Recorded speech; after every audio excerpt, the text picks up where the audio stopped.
মুসলমান ছেলেরা যুবকেরা ও তরুণেরা ও যুবকেরা আল্লাহ নবীর উম্মতেরা মুরব্বিয়ানেরা শুনে রেখে দাও একদল ফেরেশতা এমন মাহফিলকে ঘুরতে এমন গিরাবাগে ঘুরতে থাকে ঘুরতে খুঁজে যখন পেয়ে যায় এই নাংলা গ্রামেতে এমন একটা নবী দিবস উপলক্ষে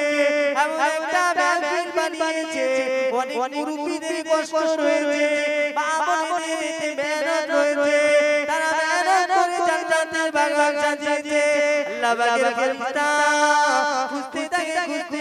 ঘুরতে এমন মাহফিল যখন পেয়ে যায় এমন মাহফিল যখন পেয়ে যায় এই মাহফিলটা গোল করে ঘিরে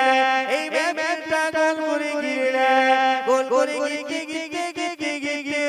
আল্লাহ পাকের আরশ মুআল্লা পর্যন্ত পৌঁছে যায় গোল করে ঘিরে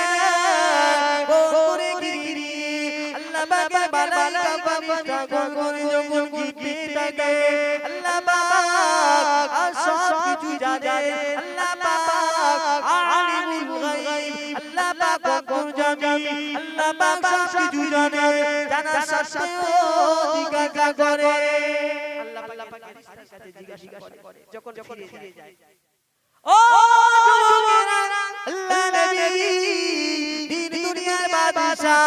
আল্লাহ নবী দিন দুনিয়ার বাদশা আল্লাহ নবী পাক জাবানে কারবানে পৃথিবীর জমিনে যদি কোনো শিক্ষা থাকে আল্লাহ নবী যদি কোনো শিক্ষা থাকে আমি রাসূলুল্লাহ হাবিবুল্লাহ ফরমানা সবথেকে দামি শিক্ষা হলো সবথেকে উঁচু শিক্ষা হলো আল্লাহ পাকের কোরআন মাজিদ জোরে বলবে সুবহানাল্লাহ আরেকটু ছেড়ে হবে না নারে তাকবীর এরকম যখন ফেরেশতারা ঘিরে যায় আসি ক্যামেরা লাগানো থাকে এই ক্যামেরাটা আজকে আমরা দেখতে পাবো না কিয়ামতের ময়দানে যেদিন কঠিন দিবস হবে সেদিন দিয়ে আমার ফটোগুলো ওই সিসি ক্যামেরায় দেখানো হবে আর তখন আমাদের আনন্দ হবে জোরে বলুন আরেকটু জোরে হবে না যুবকেরা জানেনা ও মুরব্বিয়ানেরা ফেরেশতারা এমন করে ঘিরে এমন করে গোল করে ঘিরে এই মেয়েটা পুরো ঘিরে এই গ্রামের মধ্যে এসে ফেরেশতা এসে গোল করে ঘিরে আসমান পর্যন্ত পৌঁছে যায় আল্লাহ পাক সব কিছু জানে আল্লাহ পাক সব কিছু জানে জানার সত্ত্বেও বলে ও আমার ফেরেশতা কোথা থেকে আসছো বলো কোথা থেকে আসছো ইসমাইল আল্লাহ পাকের মালায়েকা ফেরেশতা বলতে থাকে ও রব্বুল আলামিন ও রব্বুল আলামিন আল্লাহ নামে একটা গ্রাম ছিল আল্লাহ পাক তারা কোটি কয়েকজন মানুষ তোমার হাবিব জানের বাদশা আল্লাহ নবী আগমনের মাসে 12 রবিউল আউয়াল এই মাসে তারা তোমার হাবিবের প্রশংসা করে আল্লাহ পাক তোমার প্রশংসা করে ও রব্বুল আলামিন লা নামে একটা গ্রাম রয়েছে আল্লাহ পাক ওই জায়গাতে আল্লাহ তোমার হাবিবের আলোচনা করে আল্লাহ পাক তোমার আলোচনা করে আল্লাহ ও রব্বুল আলামিন আল্লাহ তারা তাদের আল্লাহ পাক তারা তো তোমার মহব্বতে তোমার হাবিবের মহব্বতে তারা ঘুমটা ছেড়েছে বিবি বাচ্চাগুলো ছেড়েছে ঘরবাড়ি ছেড়েছে তারা আপনার মহব্বতে তোমার হাবিবের মহব্বতে তারা এক জায়গায় বসে জান্নাতের আশা জাহান্নামের ভয়ে তারা এক জায়গায় বসে রয়েছে আল্লাহ পাক বলে ও মালায়েকা ফেরেশতা কেন বসে রয়েছে বলো কেন বসে রয়েছে কিসের আশায় বসে রয়েছে কি লাভের আশায় বসে রয়েছে বলো আল্লাহ পাকের কাছে বলে আল্লাহ ওরা তোমার ভয়ে তোমার হাবিবের মহব্বতে তোমার হাবিব দুনিয়ায় এসেছিল তারা তো খুশি মানায় আল্লাহ তারা তো সব কিছু ছেড়ে দিয়ে টাকা পয়সা অর্থ বিবি বাচ্চা সব ত্যাগ করে আল্লাহ তোমার বান্দারা বসে কিন্তু কিসের জন্য আল্লাহ পাক বলে আল্লাহ তখন বলে ফেরেশতাকে আচ্ছা ওরা কি জান্নাত জাহান্নাম দেখেছে ফেরেশতারা বলে আল্লাহ ওরা তো জান্নাত জাহান্নাম দেখেনি আল্লাহ পাক বলে ওরা কিসের ভয়ে বলে আল্লাহ ওরা তো জান্নাতে যাবে আর জাহান্নামের ভয়ে এই ভয়ে আমার হাবিবের মহব্বতে তারা দুটি কয়েকজন মানুষ আল্লাহ তোমার প্রশংসা করছে বসে আছে ও যুবকেরা আল্লাহ পাক বলে ও আমার ফারিস্তা আসুকিনা তোমাদের সামনে আমি তোমরা সাক্ষী থাকো ওই বাংলা নামে গ্রামে যত আমার বাবা বাবিরা আমার হাবিবের প্রশংসা করে আমার হাবিবের প্রশংসা করে তারা তো জান্নাত দেখেনি তারা তো জাহান্নাম দেখেনি কিন্তু সেই জাহান্নামের ভয়ে জান্নাতের আশা জান্নাতের নিয়ামতের আশা আল্লাহ পাক বলে তারা এই জন্য বসে রয়েছে ফেরেশতাদেরকে সামনে রেখে বলে ও ফেরেশতা তোমরা সাক্ষী দাও আমি আমার ওই বাবা বাবাদের তামাম জীবনে গুনাহ কাটাগুলো আমি আল্লাহ মাফ করে দিলাম আর ছেড়ে বলুন নারী তাকবীর তাহলে এবারে বুঝুন যে এখানে বসলে কি লাভ হয় ফেরেশতারা কি গোল করে কিতাবের ওই কথা অনুযায়ী ফেরেশতারা কি আল্লাহর বারে আমরা যখন কোনো কোম্পানিতে কাজ করি ভাই কোনো জায়গায় আমরা কোম্পানি বলি চাকরি করি সেখানে একটা ম্যানেজার থাকে মালিকের কাছে কিন্তু খবরটা জানায় ঠিক না ভাই এরকম জানেন তো যে আজকে খুব কাজটা ভালো করেছে পেমেন্ট ভালো হবে আমরা যে বসে আছি আল্লাহ রাসূলের কথা আলোচনা করছি এর খবরটা আমার আল্লাহ পাক সব জানে আমার আল্লাহ পাক কালো পাহাড়ের উপরে কালো পিঁপড়ে চললে যেমন তার পায়ের আওয়াজ শুনতে পায় আমার আল্লাহ ইহকে স্বয়ং দেখতে পান জোরে বলুন আমার আল্লাহ পাক নিজে চোখে আমাদের কাছে আছে আল্লাহ পাক ফেরেশতার দরকার লাগে না আল্লাহ পাকের কোনো খবর লাগে না কিন্তু ফেরেশতারা আল্লাহর কাছে বলে আল্লাহ অমুক বান্দা তোমার বান্দিরা তোমার হাবিবের প্রেমে তোমার প্রেমে তারা রাতের ঘুম খাওয়া বিবি বাচ্চা সব ত্যাগ করে আল্লাহ তাআলা তোমার মেহফিল করে আল্লাহ জান্নাত জাহান্নামের ভয়ে তারা বসে আছে জোরে বলুন তাহলে বলুন কত ফজিলত আজকে আমরা দুনিয়ায় কত টাকা খরচ করে থাকি অন্য জায়গায় কিন্তু ওটার কোনো ওয়াদা নাই এমন টাকা এমন জায়গায় খরচ করে থাকি ও টাকাটার কোনো ওয়াদা বিনিময় পাই না কিন্তু আজকের রাতে আপনি যত খরচ করেছেন সেই কিয়ামতের ময়দানে যেদিন কেউ হবে না বিবি বাচ্চা হবে না সন্তানদের হবে না ওই দিনে আপনার এই সমস্ত টাকা খরচা সব কিছু আল্লাহ পাক আপনার আমলনামায় দেবে বলুন তাহলে আজকে আমরা এই যে নবিয়ানা মাহফিল নবী দিবস নবীর আগমনের মাস 12 রবিউল আউয়াল এই যে মাসটা আজকে আমরা পেয়েছি এই মাসে আমরা কত আজকে নবীর ভালোবাসি নবীর মহব্বত করি বলে আমরা এই জায়গায় এসেছি আল্লাহ পাক আমাদেরকে দিয়েছেন বাবা সারা জীবন আল্লাহ পাক আমাদের কতটা হায়াত থেকে জানি না আমাদের হায়াত চলে গেছে আজ যখনই আছে এটাকে আমরা আমানত মনে করে এই যে আমলে কাজে লাগাই নিজের কবরে সামান তৈরি করি নিজের কবরে সামান যখন আমি তৈরি করব আজরাইল আলাইহিস সালাতু সালাম যখন আসবেন আমার যাওয়াটা সহজ হবে আমার মৃত্যুর সময় মানে হবে সমস্ত কিছু হবে যখন এরকম মজলিসে যত বেশি বসবো আল্লাহ রাসূলের কথা বেশি যখন শুনবো আমার দিলটা নরম হবে আজ আমাদের দিলের মধ্যে যত রকমের খারাপ ঢুকে গিয়েছে এই দিলে কোনো ভালো লাগে না এই দিলে কোনো নামাজ ভালো লাগে না এই দিলে আজান শুনলে আমাদের অন্তর কেঁপে ওঠে না কবরস্থানে হাত দিয়ে যখন আমরা চলে যাই আমাদের দিলটা কাঁপে না ভাই মুসলমান আজ আমরা হয়েছি, মুসলমান ঘরে ঘরে হয়েছি। আল্লাহ পাক আমাদেরকে মুসলমান করে পাঠিয়েছেন, বড় দামি করে পাঠিয়েছেন, বড় নবীর উম্মত করে পাঠিয়েছেন। এ আল্লাহ পাকের কিয়ামত। লাইন শাকারতুম লাযিদান্নাকুম ওয়া লাইন কাফারতুম ইন্না আযাবি লাশাদীদ। যে বান্দা আমার নিয়ামত পেলো আর নিয়ামত পাওয়ার পরে আমি আল্লাহ আমার নিয়ামতের শুকরিয়া আদায় করলো, আমি আল্লাহ তার নিয়ামতকে বাড়িয়ে দিয়ে জোরে বলুন আর একটু জোরে হবে না? মুরব্বিয়ানা শুনে দেন কত বড় বড় নিয়ামত আল্লাহ পাক দিয়ে। এ যুবকেরা, এ নবীর উম্মতরা, আল্লাহ নবীর উম্মতরা, শুনে দেন আল্লাহ পাক কত বড় বড় নিয়ামত আমাদের দিয়ে। এখনই যদি মনে করেন হসপিটালের মধ্যে কত হাতে চোখ কাটছে, চোখে চোখ কাটছে, মাথা চোখ কাটছে, শরীরে দুটো পা লাগে ওই পা চোখ কাটছে, আল্লাহ পাক আমাদের দুটো হাত ভালো রেখেছে, একটা বড় নিয়ামত, চোখ দুটো ভালো রেখেছে, একটা নিয়ামত আল্লাহ পাক আমাদের সুন্দর শরীরটা দিয়েছে, একটা বড় বড় নিয়ামত। ভাই যাদের চোখ নেই তারা বুঝতে পারছে হসপিটালে শুয়ে যে চোখের কি দাম, যাদের হাত নাই তারা জানে হসপিটালে গিয়ে অসুস্থ অবস্থায় আছে, তারা জানে কষ্ট। কিন্তু আল্লাহ পাক আমাদের সুস্থ হালাতে আল্লাহ পাক আমাদের ভালো সুন্দর শরীরটাকে রেখেছেন, এটাই হলো আল্লাহ পাকের কাছে বড় দাম ভাই।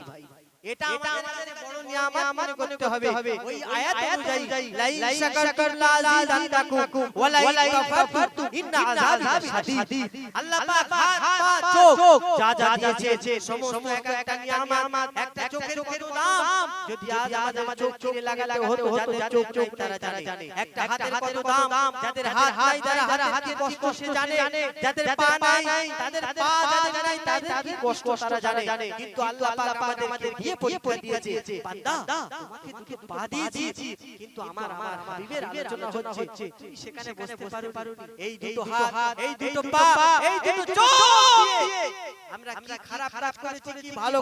করেছি, কিয়ামতের ময়দানে সব ধর হয়ে যাবে। মুখকে সিল মেরে দেবে, হাতকে সিল মেরে দেবে, হাতের জবান খুলতে দেবে না, হাত কথা বলবে। এই হাত দিয়ে খারাপ কাজ করেছি, এই চোখ দিয়ে খারাপ কাজ করেছি, এই পা দিয়ে খারাপ কাজ করেছি, আর এই পা দিয়ে যদি ভালো কাজে মেহফিলে এসে বসে থাকি সাক্ষী দেবে আল্লাহ তোমার হাবিবের পাগল ছিল এরা, আল্লাহ তোমার পাগল ছিল, আল্লাহ তোমাকে মহব্বত করতো, এদেরকে মাফ করে দাও। তখন এই হাত সাক্ষী দেবে, চোখ সাক্ষী দেবে, পা সাক্ষী দেবে। আর যখন খারাপ কাজ আমরা করব কবরে শোয়ানোর সঙ্গে বলে লাঠি শুটা শুরু কর, এখান থেকে শুরু আর একদম কিয়ামত পর্যন্ত তার পিটাই চলবে। আর যার ভালো হবে কিয়ামত পর্যন্ত তার আরামের ঘুম সে ঘুমাতে থাকবে। জোরে বলুন সুবহানাল্লাহ। ও যুবকেরা, আল্লাহ নবীর উম্মতিরা, আল্লাহ পাক আমাদের বড় বড় নিয়ামত দিয়েছে, বড় বড় নিয়ামত। কি নিয়ামত দিয়েছে? সর্বপ্রথম বড় নিয়ামত আমার হাবিবের উম্মত করেছে। ও মুরব্বিয়ানেরা কান খুলে শুনে না বাবা, আল্লাহ নবীর উম্মত হওয়ার জন্য আমি প্রথম বলেছিলাম বাবা আমাদেরকে ওই আমাদের দরখাস্ত করতে হই, আল্লাহর কাছে বলতে হই আল্লাহ পাক আমাদের বড় মহব্বত করে, আল্লাহ পাক আমাদেরকে বড় ভালোবাসে। তাই যদি না গত আমাদের কাঁদা লাগেনি বাবা, আমাদের চাওয়া লাগেনি, আমাদের আল্লাহর কাছে বলা লাগেনি বাবা। ও মুরব্বিয়ানেরা, আল্লাহ পাক আমাদের বড় ভালোবাসে। আমাদের নবী হযরত মুহাম্মদ রাসূলুল্লাহ সাল্লাল্লাহু আলাইহি ওয়াসাল্লামের উম্মত করেছে। ওই নবীর উম্মত নবীর ইন্তিজারে হয়েছিল। কোন নবী দোয়া কবুল করেনি, একটা নবী দোয়া কবুল করেছে, তিনি হলেন হযরত ঈসা আলাইহিস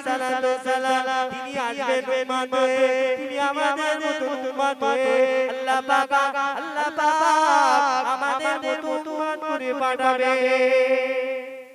নবীর খাতা থেকে নাম কেটে বলুন নবীর খাতা বড় বড় চুল খাতা বলুন ঠিক কি না ভাই নবীর দরজা উঁচু দরজা নবীর মাকাম উঁচু বাবা কিন্তু আমাদের নবী না আমরা উম্মত কিন্তু আল্লাহ পাকের কাছে কেঁদে কেঁদে আল্লাহ পাকের কাছে সমস্ত নবীরা কেঁদে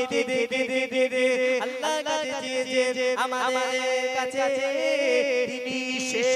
এটা হলো আখির জামানা এটা হলো শেষ জামানা দাজ্জাল যখন আসবে হযরত ঈসা আলাইহিস সালাম আসবে 40 বছর রাজত্ব করবেন ভাই শেষের দিকে আমাদের একটু টাকার বেশি বাকি নাই একটু সচেতন বাবা আজরাইল কিন্তু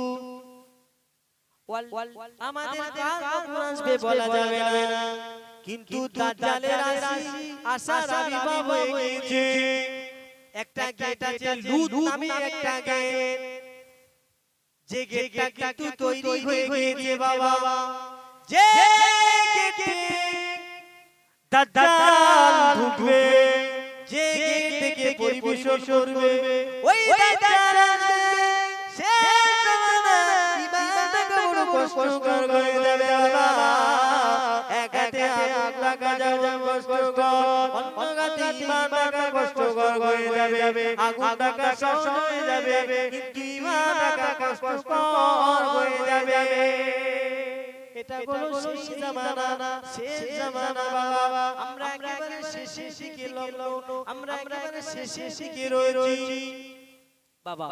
একেবারে শেষে যে যত পারে কামিয়ে নেয় ঈমান আমাল আর সমস্ত নেক কাজ ভালো কাজ আল্লাহ পাক সারা জীবনের নামাজকে চায় না আল্লাহ পাক জীবনের দূরে কাজ কামাম চাই ওই দূরে কাজ কামাম যখন আল্লাহর দরবারে কবুল হয়ে যাবে ওটাকে আল্লাহ রেখে দেবে নাজাতের কারণ বানিয়ে দেবে জোরে বলুন না আরেকটু জোরে বলুন না তাহলে আল্লাহ পাক আমাদের কত ভালোবেসেছেন শেষ নবীর উম্মত করেছেন আর আমরা যে জাহান্নামে যাব ভাই আমাদের যে জাহান্নামে আমরা যাব আল্লাহ পাক চান না আল্লাহ পাক চান না যে আমার বান্দা জাহান্নামে চলে যায় আল্লাহ পাক আমাদের ভালোবেসে আখির নবীর উম্মত করার করেছে আল্লাহ পাক ভালোবেসেছে আল্লাহ সব সময় চায় আমার বান্দা এদেরকে একটা ছোট বাহানা দেখে সারা জীবনে যদি একটা নামাজ কবুল হয়ে যায় আল্লাহ পাক ওটাই আমাদের জন্য নাজাতের উসিলা ও যুবকেরা ও মুরব্বিরা শুনে রেখে না আমরা যখন ভালো কাজ করতে থাকি আজকে আপনাদের কিছু আমল বলে যাব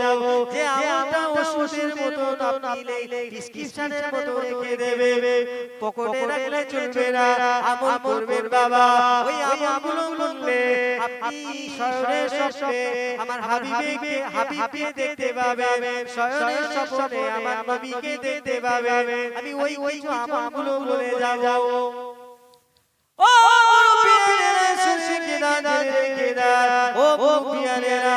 আপনি যখন রাস্তায় চলছেন আপনার কিছু খোলা কথাগুলো আমি বলি তিরমিজি সমস্ত বড় অন্য হাদিস যদি আমি আপনাদের রাখি হয়তো বুঝতে পারবেন না কিন্তু ছোট করে যদি বুঝিয়ে দেই কিন্তু আপনার মাথায় থাকবে ওই আমলগুলো করতে আপনার সুবিধা হবে ভাই রাস্তা দিয়ে যখন যাচ্ছে অনেকে দেখি খোলা পড়ে রয়েছে খোলাটা হসপিটালে কাউকে নিয়ে যেতে পারে তো কাঁটা পড়ে আছে ওই কাঁটা কারো পায়ে হসপিটালে যেতে হবে তো কিন্তু আল্লাহ চাইলে ওই ছোট কাঁটা পড়ে রয়েছে কাঁটাগুলো সরিয়ে দেবে আল্লাহ পাক এর বিনিময়ে কত আমল দিয়েছে আপনারা এই সবের বিনিময়ে কতটা আল্লাহ পাক দেবেন আপনাদেরকে বললে বুঝে আসবে মুসলমান ঘরের ছেলেরা শুনে কিনা আজকে একে অপরে হিংসা করি না আমার নবী দুজানের বাদশা হাবিবুল্লাহ যে রাস্তা দিয়ে যেতে এক বুড়ি ওই রাস্তায় কাঁটা বিছিয়ে দিত হযরতে মুহাম্মদ এই রাস্তা দিয়ে কখন যাবে প্রতিদিন কাঁটা বিছিয়ে দিত আল্লাহ রাসূলের পায়ে পায়ে ফুটবে আর এমন সময় এরকম প্রতিদিন কাঁটা বিছানো থাকতো আর একদিন আল্লাহ রাসূল দেখলেন যে রাস্তায় কাঁটা বিছানো কারণটা কি ও মুমিনেরা ও যুবকেরা আল্লাহ নবী ওই রাস্তা দিয়ে প্রতিদিন হেঁটে যায় আল্লাহ নবী দেখতে পায় রাস্তায় যত কাঁটা বিছানো আছে রাস্তায় যত কাঁটা বিছানো আছে আল্লাহ রাসূল কাঁটাগুলো তুলে দিয়ে এমন করে চলে যেতেন এমন প্রতিদিন কাঁটা বিছানো থাকে আল্লাহ নবী ওই রাস্তাতে কাঁটা দেখতে পেলেন না আল্লাহ নবী দেখতে না পেয়ে আল্লাহ রাসূল বললেন আজকে কেন এই রাস্তায় কাঁটা নাই সঙ্গে সঙ্গে আল্লাহ রাসূল বুড়িমার বাড়িতে গেলেন গিয়ে দেখেন আল্লাহ রাসূল গেলেন দেখলেন যে বুড়িমাটা অসুস্থ হয়ে রয়েছে ও যুবকেরা আল্লাহ নবী ওই বুড়ির কাছে গিয়ে বললেন আজকে কি হয়েছে তোমার কেন তুমি কাঁটা বিছাওনি কি অসুবিধা হয়েছে আল্লাহ রাসূল বললেন বুড়িমাটা বললেন বুড়িমা তো অসুস্থ হয়ে গেছে কদিন ধরে পায়খানা হচ্ছে আল্লাহ রাসূল বুঝতে পারলেন যে বুড়িমার শরীরটা খারাপ আর ওই বুড়িমা তখন বললেন আমি যা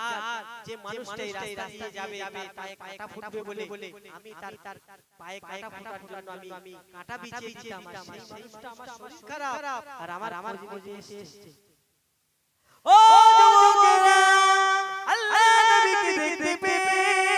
আল্লাহ নবীকে দেখতে পেয়ে ওই বুড়িমাটা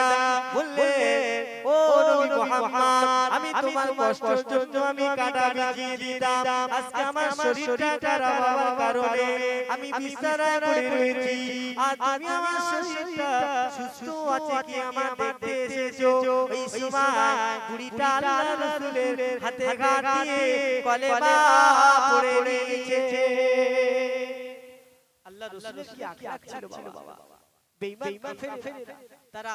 আল্লাহ রাসূলকে কষ্ট দিতে কাঁটা বিছিয়ে আল্লাহ রাসূল যেন না যেতে পারে আজকে আমরা মানুষকে কষ্ট দেব অনেক সময় আমরা রাস্তা দিয়ে যাই কাঁটা পড়ে আছে ওই কাঁটাকে সরিয়ে দেবে আল্লাহ পাক 10 বছর ইতিকাফে থাকতে যে সওয়াব আল্লাহ পাক আপনার আমলনামায় দান করবেন জোরে বলুন হাদিস ঈদের সময় যে 10 করে ইতিকাফে থাকতে হয় এরকম 10 দিন এক জায়গা করে 10 বছরের সওয়াব আল্লাহ পাক আমলনামায় দেবে আরেকটু জোরে বলুন আমার যুবকেরা বাবা আজকে আমরা ওই সমস্ত ছোট আমলগুলো যদি করতে থাকি তাহলে আমাদের ওই আমলকে আল্লাহ পাক জান্নাতের ওসিলা বানিয়ে দেবে আমার সেই নবীর আগমনের মাস আল্লাহ রাসূল এসেছিলেন এই